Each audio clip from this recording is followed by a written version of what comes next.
Chapter 9. How Duke William Became King. 1. The Election of Edgar. After the great battle, Duke William is said to have expected that all England would at once bow to him. In this hope he was disappointed. For a month after the battle no one submitted to him, except in the places where he actually showed himself with his army. The general mind of England was to choose another king and to carry on the war under him. But it was hard to know whom to choose. Harold's brothers were dead, his sons were young, and it is not clear whether they were born in lawful wedlock. Edwin and Morkere had by this time reached London, but no one in southern England was the least likely to choose either of them. The only thing left to do was to choose young Edgar, the last of the old kingly house. The wise men in London therefore chose Edgar as king. He did one or two acts of kingly power, but he was never full king, as not being crowned. He would doubtless have been crowned at Christmas had things turned out otherwise. When he was chosen, Edwin and Morkere withdrew their forces and went back to their own earldoms, taking their sister, Eldgith, the widow of Harold, with them to Chester. They most likely thought either that William would be satisfied with occupying the lands which had been held by Harold and his brothers, or else that they would be able to hold their own earldoms against him. By so doing, they destroyed the last chance of England, which was for the whole land to rally faithfully round Edgar. Southern England alone, weakened by the slaughter on Senlac, was quite unable to withstand William. 2. William's March. After the battle, William waited 5 days at Hastings, thinking that men would come in and bow to him. But as none came in, he marched on into Kent. The main strength of that land had been cut off in the battle. Resistance was therefore not to be thought of, and one place submitted after another. So did Dover, where was one of the few castles in England, and Canterbury. At this point, William's march was checked by sickness, but even then he was able to send messengers to Winchester. That city, the dwelling place of the widowed Lady Edith, also submitted. He then marched towards London, but he did not cross the Thames. His policy was to win the great city by first occupying the lands all round it. He, however, defeated a sally of the men of London and burned the suburb of Southwark. He then marched along the right bank of the Thames to Wallingford, where he crossed the river. He then struck eastward to Berkhampstead, meaning to hem in London from the north. After Berkhampstead, he had no need in this first campaign to march any further as an enemy. 3. William's election and coronation. The men of London were at first eager to carry on the war, but they were weakened by the treason of the northern earls, and as William gradually came round to the north of the city, their hearts failed them. The wise men and the citizens at last agreed that there was nothing to be done but to submit to William. So the king-elect Edgar gave up his claim, and went with Archbishop Eldred and the other chief men, and offered William the crown. It is said that he had some scruple in accepting it, while he actually held so small a part of the kingdom. But he could not fail to see how great a gain it would be to him in winning the rest, if he could give himself out as the King of the English, lawfully chosen and crowned. He therefore came to London, and on Christmas Day he was regularly crowned and anointed by Eldred, as Harold had been on the day of the Epiphany. At his crowning, his Norman soldiers kept guard outside the minster. And when the people within were asked whether they would have Duke William for their king, and they shouted, "Yea, yea," the Normans outside thought that some harm was doing to the Duke. So, a strange way of helping him, one would think, they set fire to the houses near the church. Others rushed out of the church to quench the fire, and there was much confusion and damage. Thus the new king's old and new subjects quarreled on the very day of his crowning, though hardly by any fault of his. Meanwhile, a fortress, the first beginning of the famous Tower of London, was rising to keep the city in order. While it was building, the king withdrew to Barking in Essex, not far from London. 4. The submission of the northern earls. While King William was at Barking, most of the chief men of the north of England came and bowed to him, as the chief men of the south had done at Berkhampstead. Edwin and Morkere saw by this time that William had no mind for half a kingdom, so they came and bowed to him, and were restored to their earldoms. Most likely, Waltheof did the same. So did Copsige, the former favorite and lieutenant of Tostig, and other men of power in those parts. William received them all graciously. But it would seem that Oswulf did not come. At least it is certain that he gave the new king some offense, for before long, in February, William deprived him of his earldom, and gave it to Copsige. 5. William's position. William was now king of the English, as far as a regular election and coronation, and the submission of the chief men of the land could make him so. But it must not be thought that he had as yet any real authority over the whole kingdom. He had actual possession of the southeastern part, from Hampshire to Norfolk.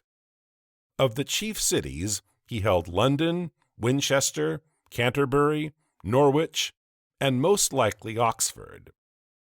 And it would seem that he was acknowledged in part of Herefordshire, where a Norman, Osborne by name, one of the old builders of Richard's Castle, had been sheriff under Edward. But in all northern, western, and northwestern England, he was only king so far as that there was no other king. No Norman soldier had been seen anywhere near York, Exeter, Lincoln, or Chester. The submission of the earls carried with it no real obedience on the part of their earldoms, but it suited William's policy, now that he was acknowledged as king, to act in all things as if he had full power everywhere. Thus he restored to Edwin and the rest the lands and offices which he had as yet no means of taking from them. Thus he professed to give the earldom of Oswulf to Copsige. This last story teaches us what the real state of things was. The truth is that Copsige, an enemy of Oswulf's, wished to supplant him.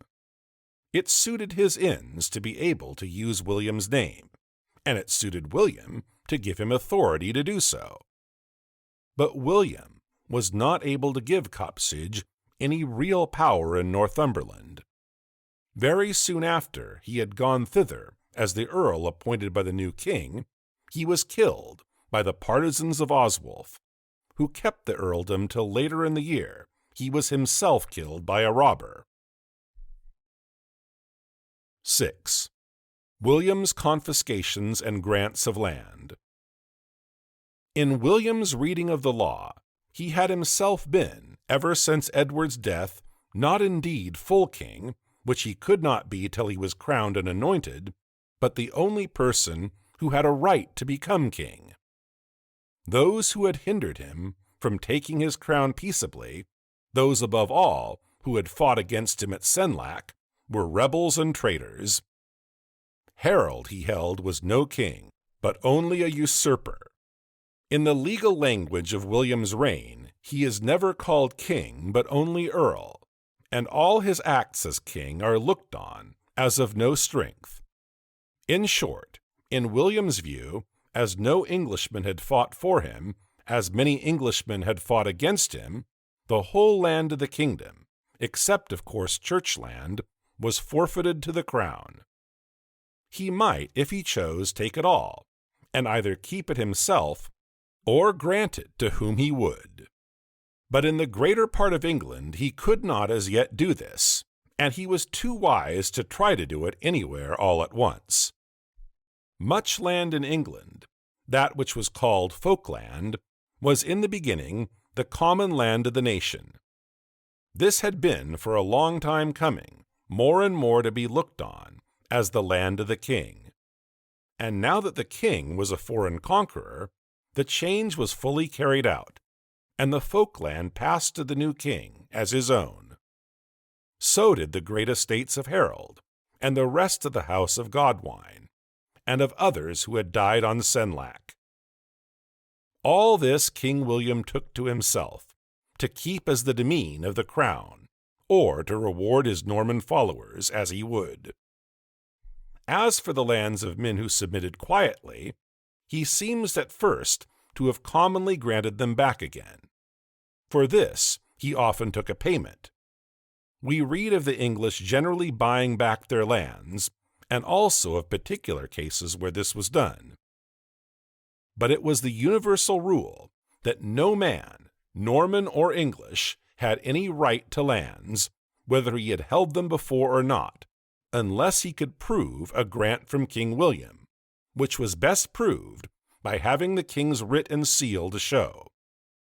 Thus, from the very beginning of his reign, as any man, Norman or English, offended him or did him good service, William was always seizing on land and making grants of land, till, by the end of his reign, by far the greater part of the land of England had changed hands. Most of it was granted to Normans or other strangers, but Englishmen who in any way won his favor both kept their old lands and received new grants. All this began now, but it only began. It was only step by step that the chief offices and estates of England passed from the hands of Englishmen into the hands of strangers. As yet, it was only in southeastern England that he could either take or grant anything. 7. William's visit to Normandy. King William now thought that it was time to go for a while to his own land, so he crossed into Normandy for the feast of Easter in the year 1067. It was natural that he should wish to show himself to his old friends and subjects in his new character of king and conqueror. And it was part of his policy, too, to treat England as if it was thoroughly his own, and thereby to see how far it really was so. In so doing, it was needful to provide for the government of the kingdom while he was away. The north he could not help leaving as it was. The part of the kingdom which was really in his power he put under the rule of his brother, Bishop Odo, and his chief friend, William Fitz-Osbern. To them he also gave earldoms, Kent to Odo and Hereford to William.